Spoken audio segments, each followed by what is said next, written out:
ಮಾಡಿರುವಂಥ ನಮ್ಮ ಕುಲಗುರುಗಳಾಗಿರುವಂಥ ಮಡಿವಾಳ ಮಹಾಶಯರನ್ನ ಸ್ಮರಣೆ ಮಾಡಿಕೊಂಡು ಬಹುಶಃ ಒಂದು HD ಕೋಟೆಯ ಕಾರ್ಯಕ್ರಮದ ನಿಮಿತ್ತವಾಗಿ ಇವತ್ತು ಒಂದು ಸಾಂತ್ವನದ ಕಾರ್ಯಕ್ರಮವನ್ನು ಹೇಳಲಿಕ್ಕೆ ಮೈಸೂರಿಗೆ ಬಂದಿರುವಂಥದ್ದು.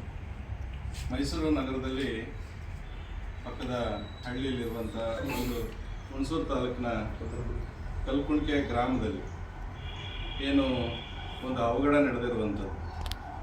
ಸಿಲಿಂಡರ್ ಬ್ಲಾಸ್ಟ್ ಆಗಿ ಸುಮಾರು 5 ಜನ ಬಾಂಧವರು ಏನು ಚಿಕಿತ್ಸೆಯನ್ನು ಇವತ್ತು ಪಡಿತಾ ಇರುವಂಥದ್ದು ವಿಷಾದನೀಯ. ಬಹುಶಃ ಅವ್ರನ್ನ ನೋಡಿ ಭಾಳ ನೋವಾಯಿತು, ಬೇಜಾರಾಯಿತು. ಅವರ ಸ್ಥಿತಿಗತಿಗಳು ತುಂಬ ಚಿಂತಾಜನಕವಾಗಿರುವಂಥದ್ದು ನೋಡಿ ನಮಗೂ ತುಂಬ ನೋವಾಗಿದೆ ಅಂತ. ಆ ಕಾರಣ ಇಡೀ ಎಲ್ಲ ಸಮಾಜ ಬಾಂಧವರು ಅವರಿಗೆ ನಿಮ್ಮ ಜೊತೆಯಲ್ಲಿದ್ದೀವಿ, ನಿಮಗೆ ಧೈರ್ಯವನ್ನು ತುಂಬಲಿಕ್ಕೆ ನಾವೆಲ್ಲರೂ ಕೂಡ ಬಂದಿರುವಂಥದ್ದು ಅನ್ನೋ ಧೈರ್ಯದ ಮಾತುಗಳನ್ನು ಹೇಳಿ ಬಹುಶಃ ಇಲ್ಲೆಲ್ಲ ಸೇರಿಕೊಂಡು ಒಂದಿಷ್ಟು ಅವರಿಗೆ ಸಾಂತ್ವನವನ್ನು ಹೇಳುವಂಥ ಕೆಲಸವನ್ನು ಮಾಡಿದ್ವಿ.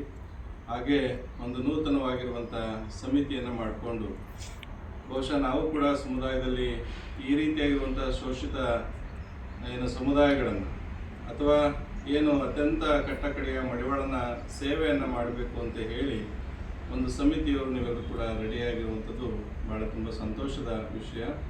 ಆ ಕಾರಣ ಇವತ್ತು ಸಮಿತಿಯನ್ನು ಮಾಡಿಕೊಂಡು ಒಂದು ಸಂಘಗಳನ್ನು ಮಾಡಿಕೊಂಡು ಇಲ್ಲಿ ಸಂಘಗಳನ್ನು ಮಾಡ್ಕೊಳ್ಳೋದ್ರ ಜೊತೆಯಲ್ಲಿ ಸಾಧನೆ ಮಾಡುವಂಥದ್ದು ಭಾಳ ಅವಶ್ಯಕತೆ ಅಂತ.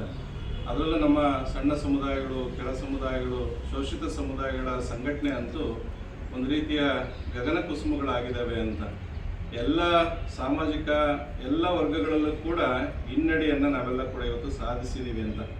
ಆ ಕಾರಣ ನಾವೆಲ್ಲ ಎಲ್ಲ ಕ್ಷೇತ್ರಗಳಲ್ಲೂ ಕೂಡ ನಾವು ಮುಂದೆ ಬರಬೇಕಾದಂಥ, ಅಭಿವೃದ್ಧಿ ಆಗಬೇಕಾದಂಥ ಅನಿವಾರ್ಯತೆ ಇವತ್ತಿರೋದ್ರಿಂದ ಹಾಗಾಗಿ ಸಾಮಾಜಿಕ, ಶೈಕ್ಷಣಿಕ, ರಾಜಕೀಯ ಎಲ್ಲ ಕ್ಷೇತ್ರಗಳಲ್ಲೂ ಕೂಡ ಮುಂದೆ ಬರುವಂಥ ಸಾಮಾಜಿಕ ಕಾರ್ಯಕರ್ತರು, ಸಾಮಾಜಿಕ ಸೇವೆಯನ್ನು ಮಾಡುವಂಥ ಉಳ್ಳಂಥ ವ್ಯಕ್ತಿಗಳು ಸಮುದಾಯದಲ್ಲಿ ಬಂದಾಗ ಮಾತ್ರ ನಾವು ಅಂದರೆ ಸಮುದಾಯ ಅಭಿವೃದ್ಧಿ ಆಗಲಿಕ್ಕೆ ಸಾಧ್ಯ ಇದೆ. ಆ ಕಾರಣ ಈ ಸಮಿತಿಯವರು ಚೆನ್ನಾಗಿ ಅಭಿವೃದ್ಧಿ ಆಗಲಿ, ಸಮಾಜವನ್ನು ಜೊತೆಗೆ ಅಭಿವೃದ್ಧಿಯನ್ನು ಗೊಳಿಸುವಂಥ ಕೆಲಸವನ್ನು ಮಾಡಲಿ ಅಂತೇಳಿ ಈ ಸಂದರ್ಭದಲ್ಲಿ ಹಾರೈಸ್ತೀನಿ.